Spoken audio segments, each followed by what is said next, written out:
New York সিটিতে housing voucher তহবিল সংকট ঘিরে বড় ধরনের আবাসন সংকটের আশঙ্কা দেখা দিয়েছে। সংশ্লিষ্ট কর্তৃপক্ষ জানিয়েছে, সমস্যা সমাধান না হলে প্রায় 12,000 মানুষ গৃহহীন হওয়ার ঝুঁকিতে পড়তে পারেন। তথ্য অনুযায়ী ফেডারেল সরকারের অর্থায়ন কমে যাওয়ায় নিউ ইয়র্কের প্রায় 5,200 পরিবার হাউজিং ভাউচার সুবিধা হারানোর ঝুঁকিতে রয়েছে।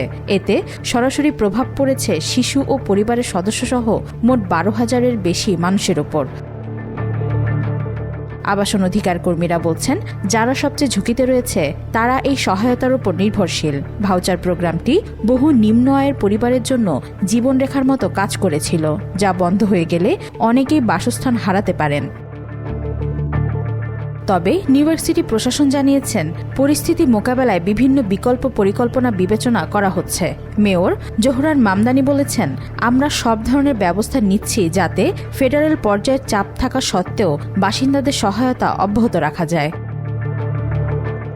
New York city housing authority জানিয়েছে, ইমার্জেন্সি হাউজিং ভাউচার কর্মসূচির ফেডারেল অর্থায়ন 2026 সালের মধ্যে শেষ হয়ে যাবে। ফলে অংশগ্রহণকারীদের পাবলিক হাউজিং অপেক্ষমান তালিকায় আবেদন করতে বলা হয়েছে, যদিও সেখানে ইতিমধ্যে দীর্ঘ অপেক্ষমান তালিকা রয়ে গেছে।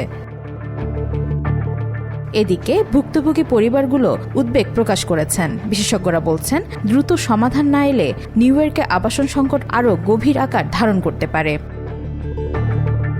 ওয়াহিদা পারভীন, আজকাল।